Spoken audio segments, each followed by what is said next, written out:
Hello, my name is Margaret Adele, and welcome to a very quick intro because I hadn't intended on doing another Indie Ink Awards vlog so soon after the first one, but I got a lot of housework to do, and I really want to listen to the audiobook I have for one of the Indie Ink Awards, the best audiobook narration, and I know for a fact that I already like the narrator because I've listened to them before, so it's going to be a good time, but I'm going to listen to Oak King, Holly King by Sebastian Nothwell. Sure, this is an Achillean Fae romance all about a Fae dude that wins a tournament and earns the title of Oak King, but that also means that he's going to be ritually sacrificed because Fae magic, and somehow he has to go find this human dude, and that's somehow going to help him with not being sacrificed. The synopsis is not specific on the mechanics of this synopsis or this issue. You know what I mean? Regardless, I got an entire kitchen to clean. I like the narrator for this book already because I've heard them before, so let's jump right into it. Okay, so I am 68 pages into Oak King, Holly King. I was doing a lot of cleaning, the dishes, the sweeping, the everything, but it went by really fast just because I was that into the story, and I understand why I was confused by the synopsis, because the characters are confused. Which makes a whole lot more sense now. So you have Shrike, who won the tournament and was named the Oak King, and this is basically a death sentence. He knew exactly what was going to happen when he was named it. Basically, there's the Oak King and the Holly King, like the title. Every winter solstice, the Holly King is weak, and the Oak King kills him in combat, and then a new Holly King is elected, appointed, whatever, and the Oak King grows weak, and the Holly King kills the Oak King on the summer solstice. It's kind of a changing of seasons ritual sacrifice thing, except Shrike is like, no, not happening to me. So he uses a scrying ritual, essentially asking the fates to give him a way out of this, a way to beat the Holly King in every battle they fight from now on so that he doesn't die. And the scrying acorn sends him to the mortal realm and to this clerk named Ren, who is living a humdrum life that he hates. Except they don't know how exactly Ren's gonna help him. Like, Ren's had a thing for fairy tales, and he's a big artist, but, like, he's like, okay, like, eventually, he's like, okay, I'll try to help you, but, like, I don't know how. So it's mostly taking place in Victorian London right now, which is really kind of funny watching Victorian London be the futuristic time that the old-fashioned Fae dude doesn't understand, because Shrike, or as he calls himself, Butcher, because the Fae can't give out their real names, their true names, he's very medieval, and he keeps, like, screwing up. Like, it's kind of adorable. He says, you know, something about your king, and Ren, the clerk, corrects him, Queen, and Butcher goes, oh, yes, Elizabeth. And Ren's like, sure. Sure. So it's amusing, that kind of fish out of water vibe, but with a historic time period. Like, he's out of water in a different historic time period to us as opposed to the modern day. And of course, I am loving the narration. I love Gary Furlong's voice. It's very good. The accent at perfection. His voice for Butcher is it's sultry. And this book might have steamy scenes, which I'm a little bit nervous about because sex scenes in audiobooks are slightly awkward for me. Because I keep thinking to myself, what is the narrator thinking right now? Like, which theoretically I could be thinking that with the author when I'm reading it, but like hearing the actual voice of another human makes me think, like, is this person, like, do they think this sex scene is good or weird? Are they turned on? Like, I can't stop thinking about it, but hopefully if there is any sex scenes in here, it won't be too bad to listen to. But regardless, I don't know that I'm going to listen to much more today, only because I'm trying to save my audiobooks for the moments I really need them, like cooking and cleaning, because we are trying to save up for a new car, so we are severely limiting our eating out, which means I have a lot more cooking and doing dishes to do. So I'm going to need a lot more audiobooks. But that being said, I am enjoying this one so much. I, of course, have to think about the craft score that I'm going to give it for the Indie Ink Awards. And if you would like a more in-depth look at scoring for the Indie Ink Awards, you can check out my previous vlog. It will be linked down below. I go much more into what the awards are and what the scoring is, that kind of stuff. This is just for the books. And I also have my other reserve copy, too, that I'm also really excited for. This is just so many good books. Are there straight books? Did people, nominate straight books for the Indie Ink Awards? Huh. Hi, so remember when I said that I was only going to listen to the audiobook when I was cooking or doing the dishes? I lied. I don't know why I said that. I have so much crafting to do too, and so many audiobooks I got to get through if I'm going to beat that one reading challenge. But regardless, I sat down to sew another kerchief, but unfortunately, as I was in the middle of a chapter, I realized that it just wasn't working. The fabric, while really pretty in color, was just too rough and thick to be hand sewn, and so I had to abandon that project. But I didn't want to stop listening to the audiobook. I was having such a good time listening to the audiobook. I was loving it so much that I was willing to finally weave in all of the ends of this damn book blanket. I spent a lot of time while reading books in the other Indie Ink Awards vlogs putting more rows on this. And because it is a book cover blanket where 2 rows are both connected to a book cover of a book that I have read in order that I have read them, each row, almost for the entire thing, is a new color. So this thing always has a ton of ends to sew in, and I hate it. I think, if I remember correctly, I was from here to here, and I had to sew all of them in one by one. I still might need to felt them down, the little edges that stick up, but that's how much fun I was having with the audiobook, that I was willing to do that just to continue listening to the audiobook because it was that much fun. I love this. The characters, their chemistry is fantastic. The big, brooding, dark butcher of Blackthorn blushing because he thinks Ren is just so cute. Oh my God. It's so cute. I can't.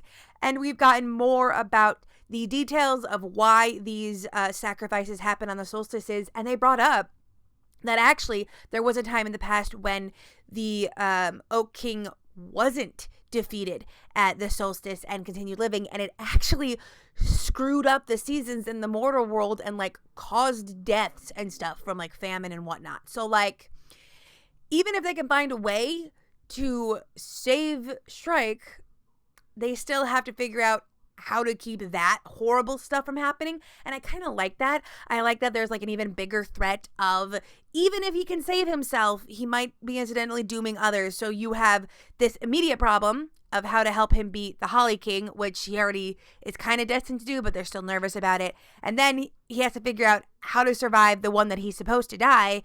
And then they had to figure out how to stop the horrible things if he does survive. It was so interesting a concept. I also loved the lore drop about how the Fae are born. That was really amusing, and the confusion of that. We did have a sex scene. It was a ritual to provide some magic. And thankfully, it was actually really easy to listen to. I was a little bit nervous because, again, sex scenes in audiobooks for me are I'm not sure, but it was very artistic. It was one of those more focused on the artistic descriptions than an exact play-by-play type of deal. And it was, all for magic and stuff. And of course, Gary Furlong is really good at his job. And he reads these kind of books a lot, narrates them a lot. So, it was dramatic, but in a believable way. The only thing that caused me to be what? Was the fact that because this book is British, they use the word prick, which I know is a euphemism for the male genitalia, but it's not a euphemism that Americans use very often. It's more often used as an insult, and a pretty mild insult in comparison, calling someone a prick. So that was the thing that took me out, but that's probably just the American-British divide. So I can't hold that against the book. Regardless, loving it, absolutely adoring it. It is turning into a 5-star currently, although I'm only a little over 120 pages in, and this thing is over 400. So it could really mess up at the end. But for right now, so much fun. It did occur to me that I'm not sure how to rate grammar for an audiobook because theoretically the narrator could just be glancing over the typos or fixing the typos as they go. And I don't really want to have to reread it physically, so I'm just going to really focus on the grammar and assume that the typos aren't that bad. Or maybe like occasionally look at the page of the e-copy when I stop just to make sure. Otherwise, I don't really know how to judge for that. Y'all, it is so hard to be a good kid. I am only listening to it if I have housework to do, cooking to do, or crafting. We're not just going to sit on a mobile game and listen to it because then I'm going to use it all up and not have it when it's time to do the dishes again. So I only listened to about 27 pages of it today, and we did have the first duel. And it was melodramatic and cinematic, and I really enjoyed it. And it was the outcome I expected, but this wasn't the duel that was like the big thing that was going to decide everything. I loved it. I'm still wondering because there are some other characters in Victorian England that like are side characters, but they're very clearly going to bring something. So like I'm trying to guess like what's this dude going to do? He's well, I was going to say prick, but that was also brought up in the sex scene that was in this portion. He's a douche. He's probably going to have some effect on the plot. Don't know what yet, but regardless, do I want to do more cleaning tomorrow? What do I need to do to get more of this listened to? I did the dishes. I didn't have to do the dishes. I could have waited another day or two, but I looked at them and I thought, if I do those dishes right now, I can listen to the audiobook. I am doing housework I don't have to do to listen to this audiobook. That is how much fun I am having. Then I made some tea, prepped my lunch for work tomorrow, and did a couple lines on the book cover blanket because I am several books behind. But regardless, I am now 70 more pages farther into Oak King, Holly King, and I am having so much fucking fun. It's so good. And it occurred to me while I was listening that it actually kind of doesn't make sense because usually I am a slow burn girly. Right? I am a build-up of the feelings leading to the sudden realization of the feelings being there. But this one, they're lovey so soon, and I am so into it. The concept of them both being ostracized by their respective communities, and so like the amount of care they have for each other being almost an alien sensation, like on both sides. It is surprising to them that another person could care that much. And the emotions that Gary Furlong puts into his voice for these characters. Like, Shrike is a very taciturn, stoic character. At one point, he thinks to himself, like, I don't have enough words to talk for an hour, let alone a whole night, because they're trying to talk to stay awake for plot purposes. But just all these little nuances are put into his voice that, like, it makes it so emotive. It's so good. And right now we're not even doing a lot of stuff with the duel because we've had the one duel. We've had the Winter Solstice duel. And now we got like 6 months to kill, right? And there's other stuff going off. Side questing a little bit. The side characters have popped into the picture in a much bigger way. But there was still tension. There was still a moment at the end of a chapter, a cliffhanger. And even then, I'm just still enjoying it. Even when it's not all about the Fey realm and the duel and everything, it's still just that enjoyable. And yeah, there's a part of me that's like, well, how much of that is the audiobook versus the text on its own? But that doesn't actually matter because the audiobook is what I'm scoring. This is up for best audiobook in the awards. That's the point of it, which is great. Like, it doesn't need to be specific to the text itself necessarily, except for maybe 1 or 2 craft scores. But even then, like, I've gone through and I've like done a little bit of reading and like, yeah, it comes across to a certain extent. I definitely think this is a case where the audiobook is your best bet. Like, I think I would enjoy this still if I was reading it in text. Like, it wouldn't be a negative, review score, but like my absolute choosing to do housework I don't need to do just to engage with this media is because of the audiobook. So if you're going to get into this story, I would highly suggest the audiobook specifically, and it is on Spotify.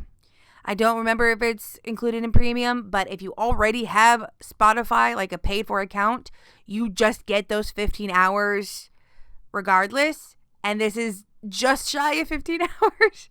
But so if you do have Spotify and this is in the account, you might as well go for it. I still think it's the best way to get it done. But we are over halfway through, and I gotta find more stuff to do.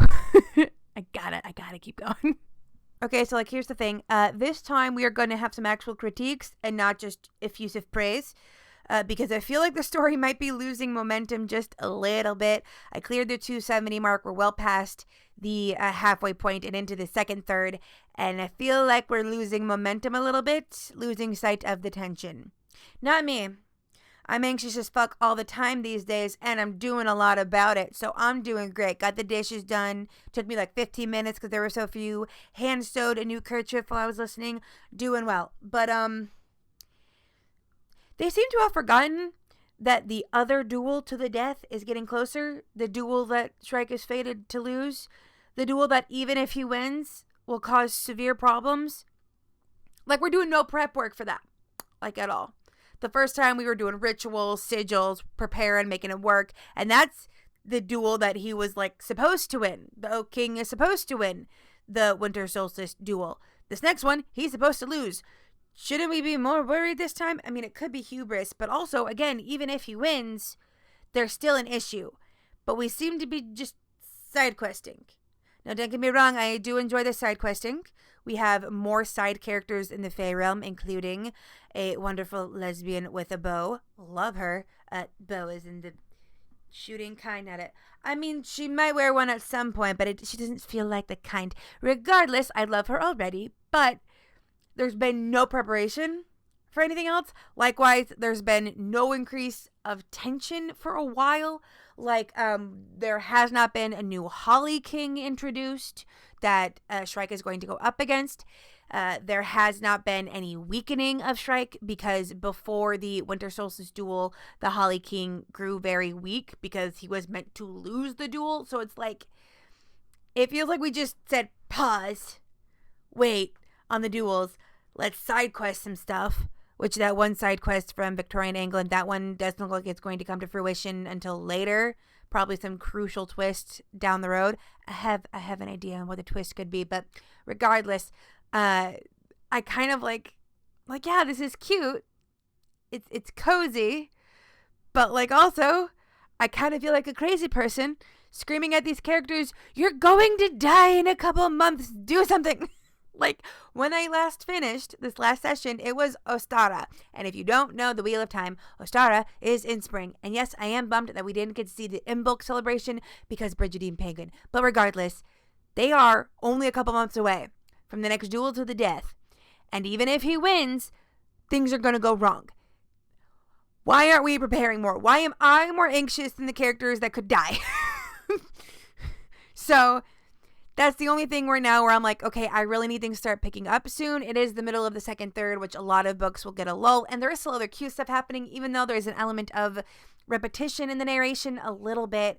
Just, how do I explain this? Things are getting described in incredibly similar ways repeatedly. And it's just a little bit of, okay, can we rephrase that? Can we recontextualize that? But beyond that, still enjoying it. They're still adorable. I like seeing more of the Fae courts. I just want things to start picking up again soon. So if you watched the first Indie Ink Awards vlog, you may remember a moment where I said that a book didn't have a lot of tension, and then in the very next segment, I said that the book had heard me and got offended and then rammed up the tension. Apparently, I don't learn. Because that happened again.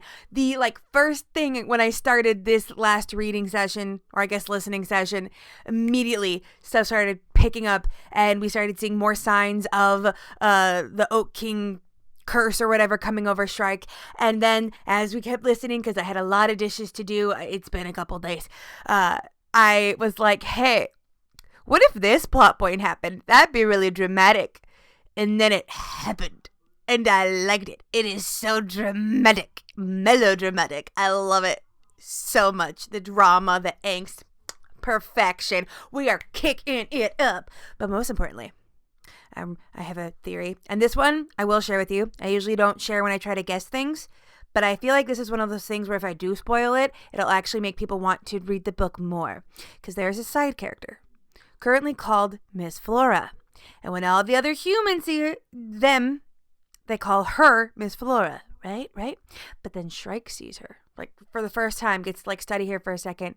He doesn't call her Miss Flora. He doesn't use she, her pronouns. He calls them the figure wearing Miss Flora's face. Now, Shrike thinks it's because of like fey magic or something, right? But hear me out. Earlier in the story, she had asked our protagonist and his employer if they had any men's clothes for the purposes of supposed charity. But maybe egg. Maybe the egg's gonna crack. Maybe we get a trans side character. Maybe. I'm hopeful. Fingers crossed. We still don't have the last side quest figured out yet. But I'm still building theories. Maybe it's connected to the transness. I don't know. But that's my guess. And that one I will tell you whether or not I'm right, because I feel like that kind of aspect of a story would make people want to read it more. At least, I mean, my blue sky feed is a lot of trans people, so maybe that's just me coming in with a bias. But good news, I did manage to make a new kerchief. This fabric looks way different on camera than I was expecting, but I did get some new fabric, and I will make even more kerchiefs, which is kind of a bummer that I'm so close to the end of this audiobook. I've only got a couple hours left. I got through like 100 pages today. Could I finish it tomorrow? I could finish it tomorrow. This vlog has been taking a while, but regardless, I'm having a really good time. We're picking right back up. I guess that must have been a perfectly planned, like, lull period for me, because the second I was bored of it, it went away. So, we're back to effusive praise. Called it. Shout out to Daniel going to live his best life, and I love it. I love it when in a fantasy story the magic validates the gender identity, you know, because like they're trying to scry for a Miss Flora Fairfield, and the bones are like, yeah, the person doesn't exist. They're not dead. They've never existed. Like, oh, perfection. Okay, I will come back with a full talking to later. Bye. La voila. We have finished, and the solution to the solstice ritual. Like, yeah, they set it up. They did. They set it up because they figured out, they asked around and figured out what the ritual used to be and how the O King Holly King thing got started. So they figured out like what the actual magic needed, not just what the queen had ordained, but like the actual solution. I'm making it sound like it's a bad thing. It's not. It made sense. But like when I realized what they were doing to follow the letter of the law for the magic, it kind of made me laugh. But I did very clever use of the word sword. But regardless, I did really enjoy it. I'm super glad we got that trans side character. We got another really big moment of tension as the side quest in the human realm resolved itself, involving a very, very creepy antagonist. Like literally, I was walking around making my lunch and I was like, oh, you motherfucker, you grooming motherfucker. Like, confused my husband a little bit. It's fine. I really enjoyed this one. Can't tell you my score, obviously, but I can tell you my star rating, and that is 5. So happy to know that this author has work on Itch.io, because I am trying to like get more off Amazon, you know, and more giving more towards the author. So I'm super happy to know that Sebastian Nothwell is on there. I gotta look up more stuff with Gary Furlong. Like, I gotta just look through the audiobooks and see. But regardless, highly enjoyed this one. And I've already scored it. So usually I would just reserve the next copy, pop on, but I'm forcing myself to not. I still have my other reserve copy because we can have 2 at a time, but I also have review books I haven't touched for a hot second, and I've got the small spec book awards. We just got all of our review copies for that. So like, I'm holding off. Can't get any more Indie Ink Awards just yet. I'm already over halfway done.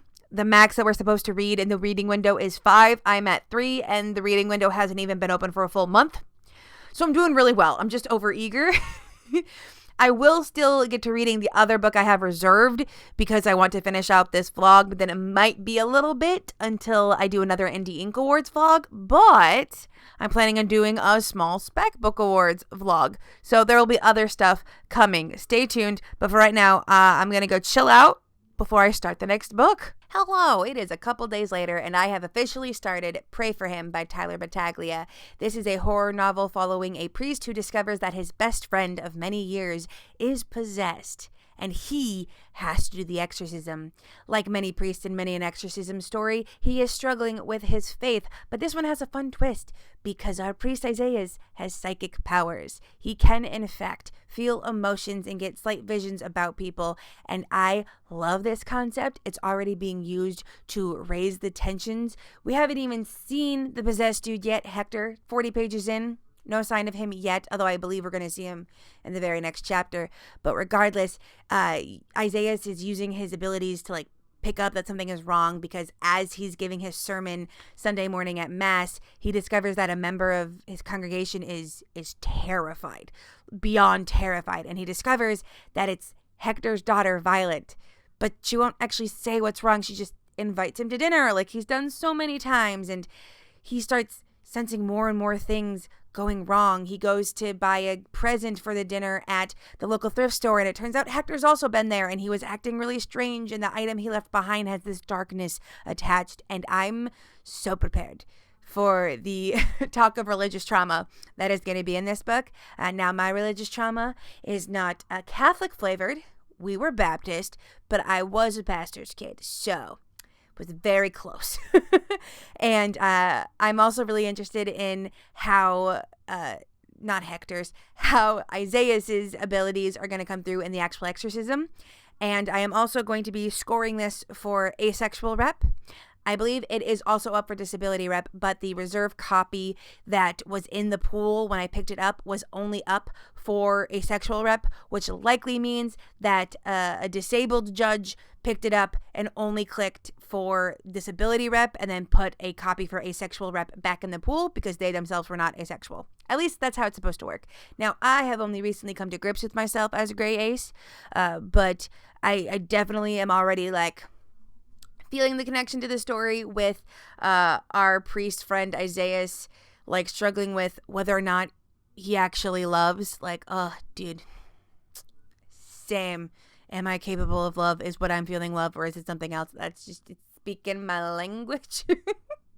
And I am really excited to jump into this one. The last horror I read was a solid meh 3 stars, so I need something really nice and hard hitting.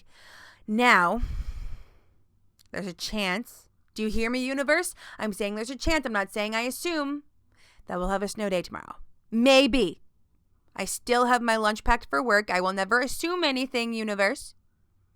If that happens, as it might, but not entirely, then I will try to get a lot of this read then, because this vlog has been taking a while and I want to get it up. But regardless, I will check back in with you when I have a little bit more done. Okay. Never mind. Literally right after I finished filming, I got the call that school was canceled. Snow day, baby! Merry snow day, everyone. It is still the morning, but I have already read 58 pages of Pray for Him. I was working on the book cover blanket as we went, and I have so many ends to weave in. Regardless, we are slowly ramping things up. It took till nearly the 100-page mark for us to finally be like, hey, maybe it's possession. And oddly enough, it was the daughter that brought it up. And our priest friend Isaiah was like, I'm not sure.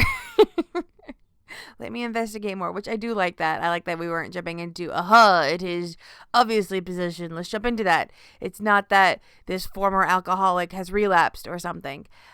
So I like that we're not jumping right into it. We're still building up the tension. We have had another creepy moment with a video camera and some other like slow buildups of like environmental issues around Isaiah, as he's very clearly been marked as a foe against whatever has Hector under his control.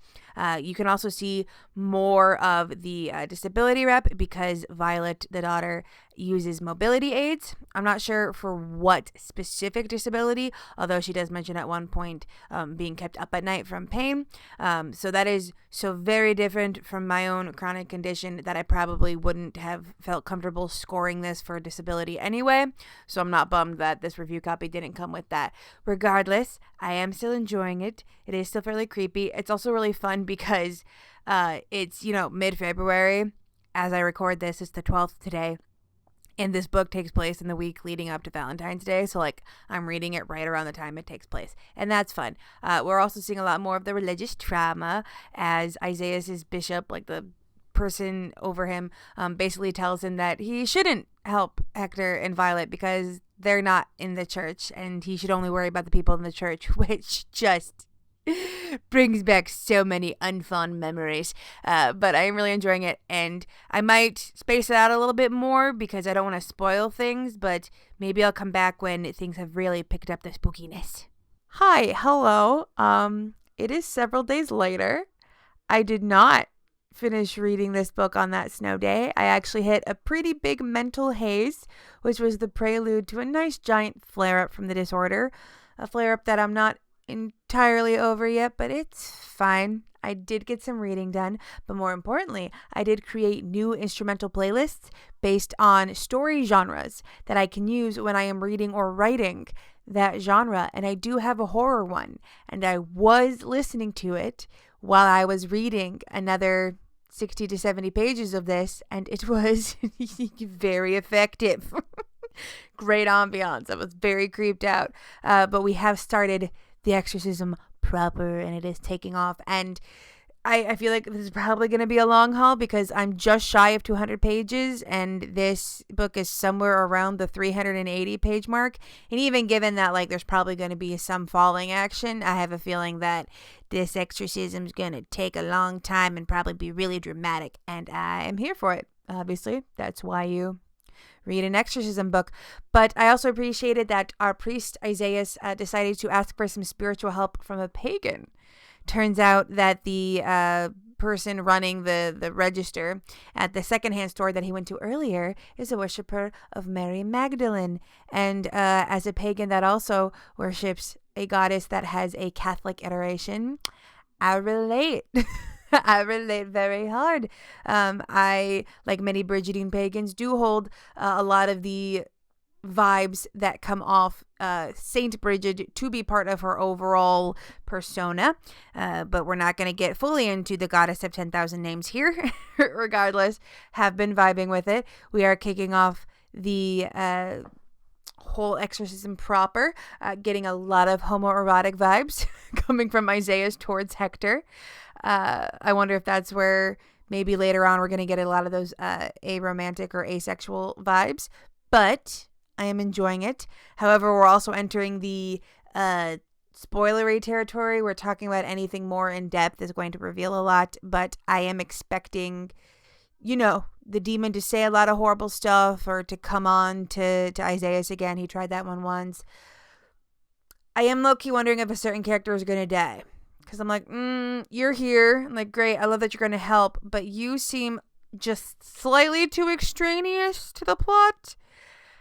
I'm afraid they're here to be offed. But regardless, let's get back to the spookiness. We are 100 pages further in, and I made a whole thing of it tonight. Made myself a mug of tea. I went and I found a hour-long YouTube video of just creepy organ music. Although it was kind of funny because some of them were like covers of recognizable songs, but they were creepy organ music, which works perfectly for an exorcism book. And the exorcism, actually there's several. I didn't realize that like technically once you read through the whole thing, you have technically done the exorcism. And if it fails, you have to do it again.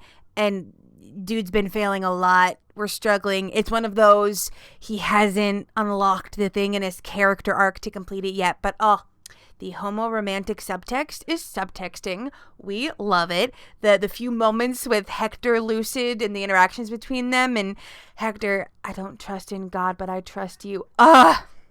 So good. And also, but like, the demon, like, yeah, it's evil, and it's like saying lies and stuff, but also, it's like kind of reading everyone for filth in a fun way. I'm just saying, if I ever got cast in a horror movie to play a character, I'd want to play a character that was being possessed so that I could be the one to say all the sassy things. Like, okay, yeah, but like, okay, back to the exorcism. So it's tough. We're in the thick of it. We're in the, marathon, not a sprint portion. A bunch of other people have been brought in, and it's been pretty intense. We are definitely getting more into the religious trauma aspect because you can very clearly see that Isaiah has been like pushing away the fact that he has trauma based on being brought up in the church, and he's like not willing to like accept that his childhood wasn't the best, even though it was in the church. And, I feel like we're going to have a really juicy realization in the last 80 pages or so. It's going to be fun. Is it going to remind me of my own nonsense? Probably. I have healed from a lot. I took nearly a decade of being agnostic before I went full pagan. And so I took my sweet time, like ironing it out. But sometimes it comes back. Low-key, I also do want to see if I could square up with the demon. Because my neurodivergent ass would be so focused on repeating the same words over and over again that I wouldn't even think to interact with the taunts. But regardless, I don't think I'd ever be there. Pagans don't have the same spiritual cleansing rituals as Catholics do. Although I have had fun just yelling at negative spirits in my house to get out. You gotta yell I don't have time for your nonsense. Leave. It usually works. It's a lot of fun. Regardless, I have another 80 pages to go, and so I'll probably check back in with you when we are done with this thing. La fini! We are done and scored, and while I cannot tell you my score as usual, I will tell you that I gave it a 4-star rating. Rating is not a score, remember, but regardless, while there were some things where it was it kind of dragged a little bit in the middle there, I did love that little twist at the end. Very cute. And the final moments was very sweet. Was not expecting something so sweet in an exorcism book. It is still properly spooky, and we did get another surprise trans side character. If you want trans main characters, you can go to my last Indie Ink Awards vlog. But regardless, I would still highly suggest it for all of your gay spooky needs. And I would suggest Oki and Holly King for all of your cozy fantasy gay needs. Regardless, I have been highly, highly enjoying my Indie Ink Awards scoring. I am already at 4 books when I only need to read 5 to meet the minimum for a judge. Let's be honest, I'm not going to stop at 5, but I do need to go do other stuff now. I still got all of the small spec book awards I got to read for. I got a lot of review books waiting on me. So I got to get some other stuff done. But thank you so much for watching this. Like I said, if you want to see the other stuff I've been reading and scoring, you can check out that vlog. If you want to see some of the stuff I got coming up, I am very close to being done with my Itch.io taste test. 1 more book to read for that.